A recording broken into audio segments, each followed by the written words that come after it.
Hey everyone, Cap from TCG Break here, bringing you the second installment of my new deck building series. If you have not already, I highly recommend checking out the first episode, which I will link down below, as it provides more of a background regarding my goals for the series, as well as the established rules. For this episode, we are building upon the 3 structure decks purchased in the last episode, in an attempt to play through more interruption overall. As always, we are sticking with our budget of $30 per episode. I am quite impressed with these upgrades and the improved consistency they bring to the deck.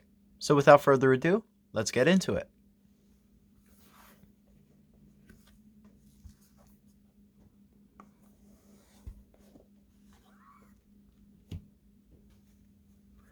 So to start, we are still playing the 3 Revealer of the Ice Barrier. This is one of our best normal summons in the deck. However, throughout my matches this week, I found it's very prone to being hand trapped, but overall a very great card. Still playing the 3 Speaker for the Ice Barriers. This is a free special summon while you control an Ice Barrier, and it also has the effect where you can banish it from the grave if you control an Ice Barrier, and special summon a level 1 token. I've cut it down to 2 General Wayne of the Ice Barrier. This is great for going second when you're able to get a normal summon of an Ice Barrier monster on the field, and then you can special summon this from your hand and activate its effect to add an Ice Barrier spell or trap from your deck to the hand. However, the changes this week have geared this deck for more so going first than going second, and as such I've cut this down to 2. For the tuners, I'm still playing 2 Hexa-Spirit of the Ice Barrier, as well as 1 Defender of the Ice Barrier. For the 1-ofs, I'm playing 1 Zoojin, 1 Prior. I've cut down Warlock from 2 to 1. Also 1 Spellbreaker, 1 Strategist, and 1 General Ryo. I've cut the other 2 generals, as more often than not, they are really just bricks in your hand. Strategist is great to have in an attempt to fix more of your bricky hands, and overall I found these to work perfectly fine as 1-ofs. New addition to the deck, I am playing 3 Swap Frog. These come in at a market price of $1 a piece.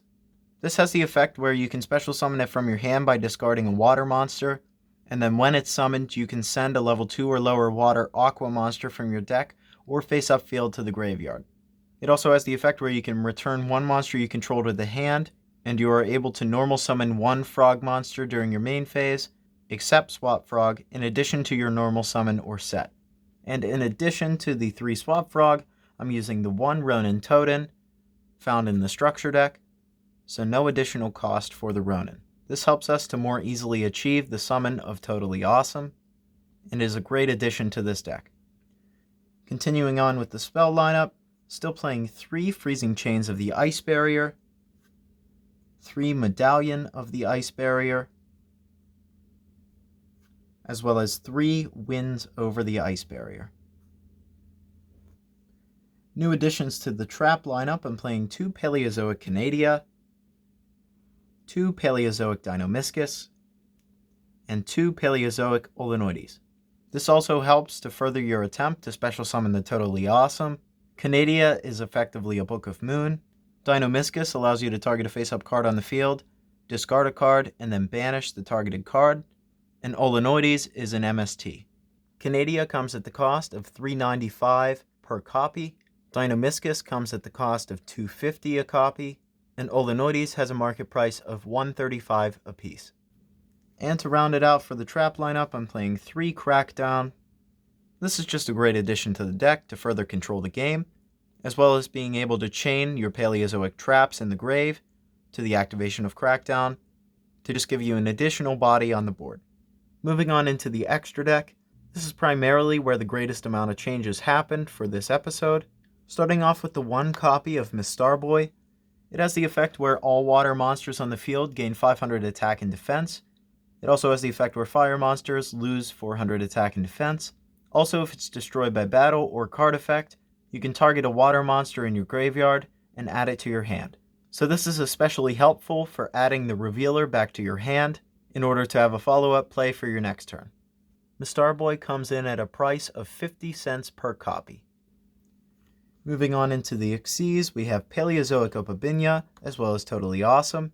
Opabinia has the effect where it's unaffected by other monsters' effects, and you're also able to activate Paleozoic trap cards from your hand. It has the effect where if it has a trap card as Xyz material, you can detach an Xyz material from it and add a Paleozoic trap from your deck to the hand. Opabinia comes in at a market price of 30 cents. Toadally Awesome is a great addition to this deck. It has the effect where once per turn during the standby phase, you can detach one material from it and special summon a frog from your deck. It also has the quick effect. When your opponent activates a spell, trap, or monster effect, you can send an aqua monster from your hand or face-up field to the graveyard and negate the activation and destroy it. Then you are also able to set the destroyed card to your field if you would choose. Also, if Toad is sent to the graveyard, you can target a water monster in your graveyard and add it to your hand. So depending on the situation, you could use Toad's effect to add itself back to your extra deck, or you could add a card like Revealer back to your hand. Toadally Awesome comes in at a market price of $2.45 per copy. Moving on to the rank 4s, I'm playing one Abyss Dweller, as well as one Bahamut Shark. Dweller is great in this format. We are able to benefit off of Abyss Dweller's first effect, seeing as though a majority of our deck consists of water monsters, where if Dweller has a water monster as Xyz material, all water monsters you control gain 500 attack. It also has the once per turn quick effect, where you are able to detach a material from it, and your opponent is unable to activate any card effects in their graveyard that turn. Abyss Dweller comes in at a market price of $1. Bahamut Shark is an excellent addition to this deck, as once per turn you can detach one Xyz material from it, and effectively special summon your Toadally Awesome for free. Bahamut Shark has the market price of $4 per copy. Moving on into our Synchros, we have one Martial Metal Marcher. This has the useful effect to target a tuner in your graveyard when it's synchro summoned, and special summon that tuner in defense. Martial Metal Marcher currently has a market value of 40 cents per copy. We also have Tatsunoko. This has the effect where if it's used as synchro material, you can also use one monster in your hand as synchro material as well. Tatsunoko is currently at 30 cents per copy. Also playing the one Herald of the Arclight. This has the effect where any monster sent from the hand or main deck to the graveyard is banished instead. It also has the effect when a spell, trap, or monster effect is activated, you can tribute Herald and negate the activation, and then destroy that card. Herald of the Arclight is currently at an assessed value of $1 per copy. I'm also playing one Dulurin, one Bryonek, and one Gungner. New addition to the deck, I'm playing one Adamancipator Risen Dragite. This has the effect when your opponent activates a spell or trap card effect while you have a water monster in your graveyard. You can quick effect negate the activation and destroy the card. Adamancipator Risen Dragite is currently at an assessed value of $1.45. And to round it out, I'm playing the one Trishula, as well as two Trishula Zero Dragon of the Ice Barrier. Onto the side deck, there's not much change here. I'm playing 3 Appointer of the Red Lotus, 3 Heavy Storm Duster. I also added 3 copies of Spawn, as it can become useful in certain situations. This replaced the Where Art Thou. I'm also playing 3 Fiendish Chain, as well as 3 Mind Drain. Now onto the cards that were replaced. I took out 3 Fishboard Launcher, as it really wasn't doing much. The one Warlock, the one General Wayne, the General Gantala, as well as the General Grenard. I have also taken out the 3 copies of Terror of Trishula, 2 Bryonak, 2 Gungner, and 1 Trishula Zero Dragon of the Ice Barrier. Moving on to the duels for this week, starting with our first match, we are going up against Phantom Knight Burning Abyss. We are met with Ash Blossom, which significantly slows down our plays. However, we are able to get into General Ryo.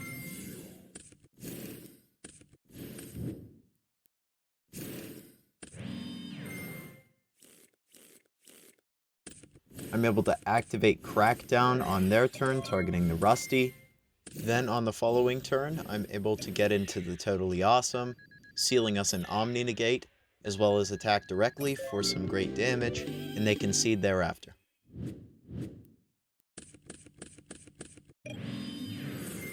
For the second match, they opt to go first.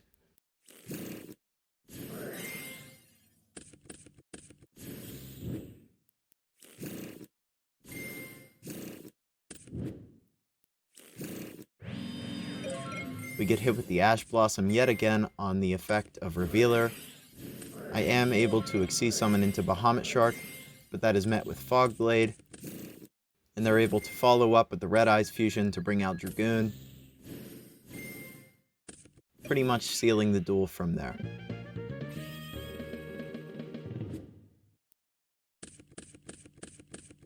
So for game 3, I opt to go first.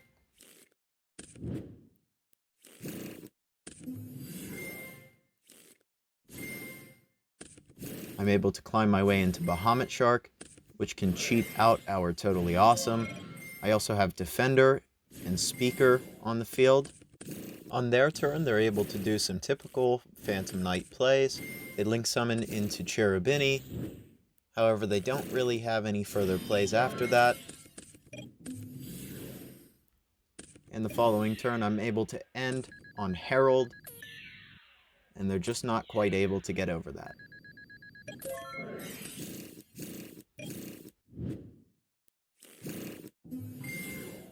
So we are able to take the match 2-1. So moving on to the second duel, we're up against ABC.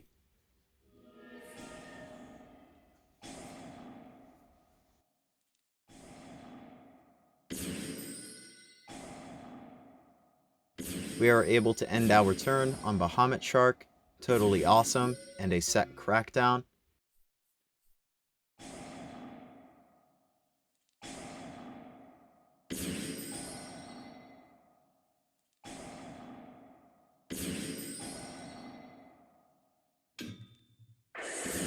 We're able to take advantage of the Crackdown on their turn when they Xyz summon into Cyber Dragon Nova. However, on their turn, they are able to special summon out the ABC Dragon Buster. On the following turn, I'm able to normal summon the Revealer and activate its effect to special summon Hexa from our deck.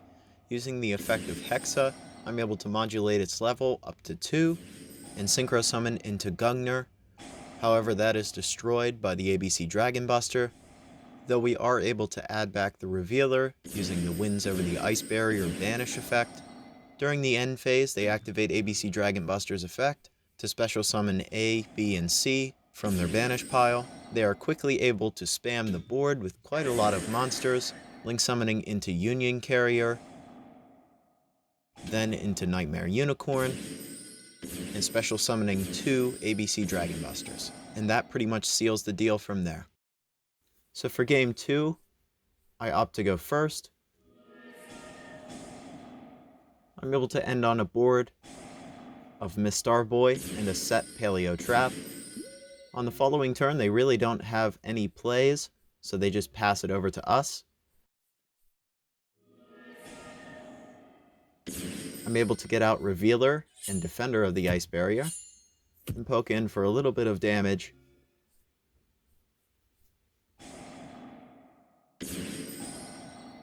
However, on the following turn, they hit us with a Raigeki, destroying all of our monsters. I'm able to trigger the effect of Miss Starboy to add Revealer back to my hand. As they start to combo off on the following turn, I hit them with the Paleozoic Canadia to flip the Cyber Dragon Nova face down.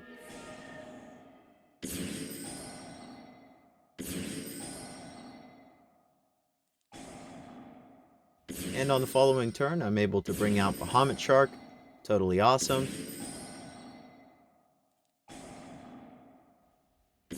as well as Synchro Summon into the Trishula, Zero Dragon of the Ice Barrier, to banish all 3 cards they control.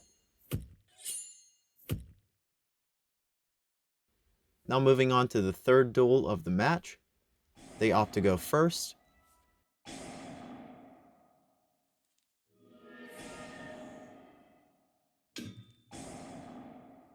And they are able to end on ABC Dragon Buster. I start with a fairly decent hand. Normal summoning the Revealer, I activate the effect of Speaker. They chain their ABC Dragon Buster to banish the Revealer. I special summon General Wayne, and it's met with Ghost Ogre.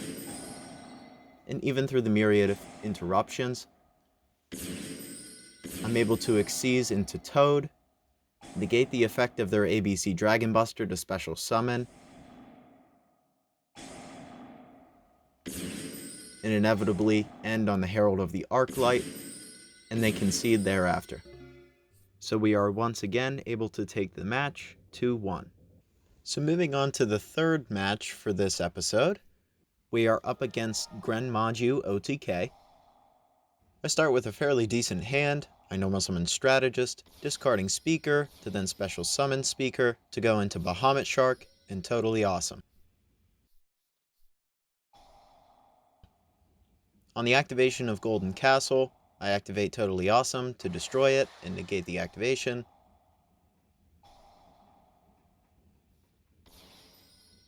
On the summon of Grenmaju, I chain Canadia to flip it face down, as I want to be able to chain and special summon Canadia from my grave when I activate Crackdown.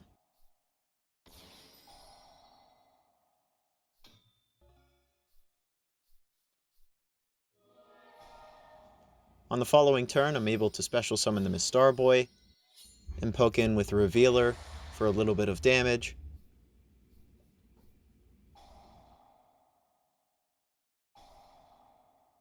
However, they are able to get another Golden Castle and special summon the Hextrude, activating its effect to pop my Crackdown. They're able to Monster Reborn the other Hextrude that they sent to the grave, and they have enough damage on board to end the duel. So moving on to the second duel, I start with a fairly decent hand of 3 Paleo Trap cards.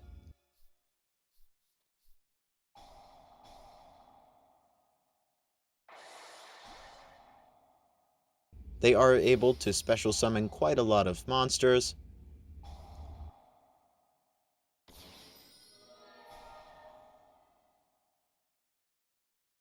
On attack declaration of Necroface, I chain the Canadia to flip it face down.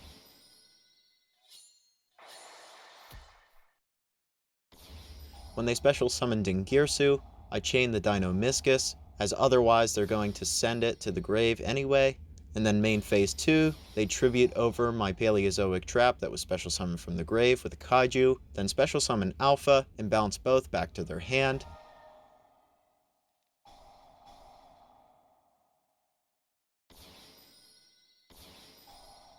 On the following turn, I'm able to get into the Totally Awesome using Swap Frog. However, I'm very low on overall resources, and they're able to tribute over my Toad with the Kaiju, and just as before, special summon Alpha and then bounce both back to their hand.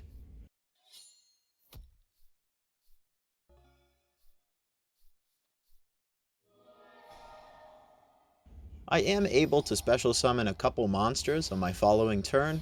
However, I don't have access to a tuner in order to get into my synchro plays. And with that being said, they are able to disassemble my board fairly easily and put in enough damage to end the duel. And we end this episode with a match record of 2 wins and 1 loss. So as you could see in the recorded duels, I believe the deck performed rather well for the additions that we've made, and I'm starting to understand how the Ice Barrier archetype functions as a whole, as well as its synergies with other water support. With that being said, that does it for this episode. If you enjoyed the video and like to see more like it, feel free to give us a like and subscribe. As always, feel free to leave any suggestions regarding changes you would make to the deck in the comments below. I greatly appreciate your feedback in the past videos, and hope to continue to make as high quality of content as I am able. With that being said, as always, have a nice day.